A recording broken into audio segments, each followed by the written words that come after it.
O que o senhor achou? Vamos começar aqui pela perspectiva americana, já que foram os Estados Unidos, né, que detonaram essa guerra comercial. O que o senhor achou dessa reorientação durante a semana do governo Trump de se concentrar na guerra comercial com a China, que era, no final das contas, o grande adversário desde o início no tarifaço, não? André, vamos primeiro analisar como é que evoluiu a política de Trump nos últimos dias e de onde ela vem.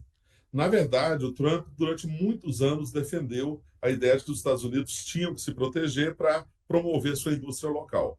E desde o começo do governo, ele tem anunciado tarifas com três objetivos. O primeiro deles seria de relocalizar empresas americanas no território americano, reindustrializar os Estados Unidos.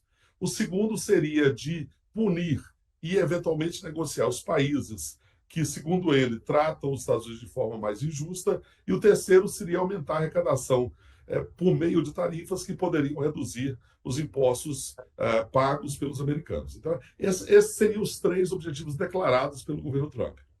Quando ele adotou as medidas, no dia 2, a gente sabe que foi de uma forma muito atribulada. O cálculo foi feito basicamente levando em conta o déficit dos Estados Unidos com cada país.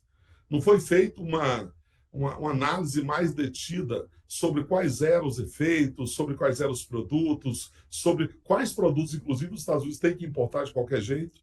E foi simplesmente colocada uma base, que é 10%, uma lista de exceções e uma tarifa adicional maior para esses países, 60 países, que teriam algum tipo de discriminação contra os Estados Unidos. A reação do mercado financeiro foi horrível. Você teve bolsas caindo não só nos Estados Unidos, mas no mundo inteiro, tanto pela insegurança quanto pelo custo adicional aos negócios. Então, nas últimas horas anteriores à última mudança que ele fez, que foi reduzir tudo para 10%, Trump sofreu muita pressão do mercado financeiro norte-americano, sofreu muita pressão dos produtores agrícolas do meio oeste, que seriam os mais prejudicados nas retaliações anunciadas pelos países, principalmente China e União Europeia, e sofreu pressão também de membros da sua equipe dizendo que não conseguiriam tratar tudo aquilo ao mesmo tempo. Então, ao que parece, a solução foi bastante improvisada, de novo, e a solução improvisada foi essa. Foram dados 90 dias para as negociações com esses países que têm uma tarifa adicional acima dos 10%. Ou seja, essas tarifas podem voltar, mas claramente a intenção do Trump é negociar com uma posição de força, com uma ameaça sobre esses países. Essa é a primeira questão. E, no que se refere à China, como a China retaliou os Estados Unidos logo de início, o Trump, inclusive, aumentou as tarifas contra a China, aumentou no primeiro momento para 50, depois mais 30, mais 50, e aí depois e a China também. Então, hoje, a situação anunciada entre China e Estados Unidos são de tarifas praticamente proibitivas, que impedem o comércio bilateral. A não ser em situações de produtos de altíssimo valor agregado, produtos joias, coisa parecida, que você já tem uma agregação de valor muito grande, mas no comércio em geral ficou proibitivo uma tarifa desse tamanho. Ao mesmo tempo, a Europa, que já tinha anunciado a retaliação contra os Estados Unidos, também suspendeu a retaliação, esperando agora o que pode acontecer nos 90 dias. A gente, desde o início do tarifaço, eu digo, o noticiário, nós da imprensa, temos sempre partido primeiro da perspectiva americana, porque, como eu disse na primeira pergunta, foi o governo americano que detonou essa guerra comercial. Mas eu queria que o senhor fizesse uma avaliação sobre a perspectiva chinesa, que é tão importante quanto, e a gente não tem tanta informação a respeito. O que o senhor achou da reação chinesa de pagar na mesma moeda? Era esperado? Foi algo surpreendente? Nós temos talvez duas observações aí que são importantes. A primeira é que a China já estava se preparando. Desde que quando Trump foi eleito, a China já estava se preparando para barreiras que eles não sabiam quais seriam, mas eram barreiras que a China sabia que, de alguma forma, ia revidar como forma, inclusive, de negociação. Então, se você se recorda, o que aconteceu logo no início do governo foi que Trump colocou 10% contra a China, E a China fez uma retaliação muito pontual, muito pontual. A China não colocou tarifas across the board. O que a China fez foi colocar imposto de exportação sobre alguns produtos que são necessários para a indústria americana, principalmente tungstênio e outros minerais críticos que a China produz. A China abriu uma investigação contra o Google, investigação de concorrência contra o Google, e adotou outras medidas bastante pontuais, mais ou menos dando o sinal para os Estados Unidos de que queria negociar. Ao invés disso, os Estados Unidos, no dia 2, anunciaram uma tarifa de 34% contra a China.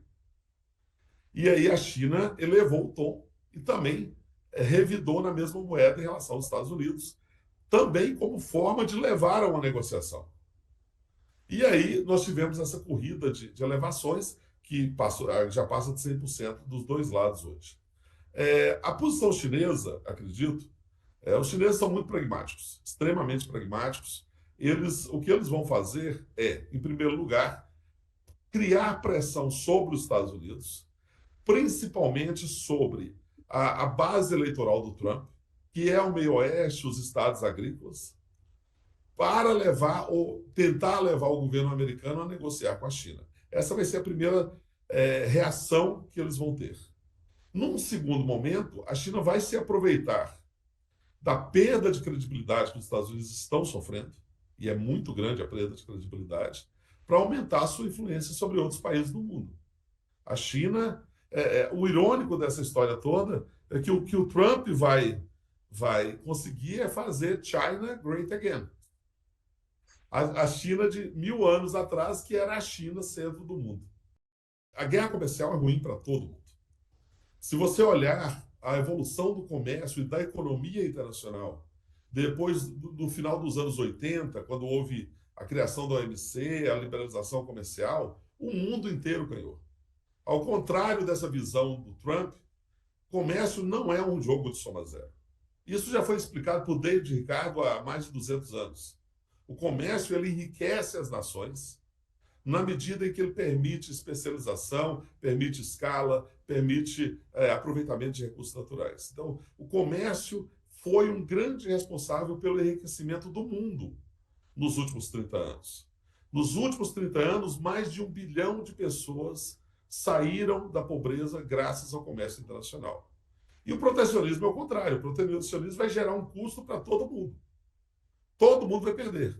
Todo mundo vai perder com relação à guerra comercial que foi provocada pelo Trump. Inclusive a população americana, que já vai começar a sofrer o impacto inflacionário, porque, ao contrário do que o Trump diz, é fácil entender que quem paga a tarifa, que é o imposto de importação, é o importador.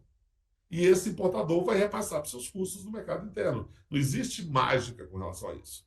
Então, a guerra comercial é ruim para todo mundo e vai causar um dano para todo mundo. Alguns mais, alguns menos.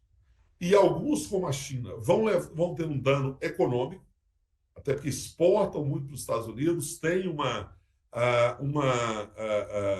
dependência grande de exportações de bens de consumo para os Estados Unidos, que é o maior mercado mundial, mas, ao mesmo tempo, a China pode ganhar vitória, ter uma grande vitória política graças ao Trump.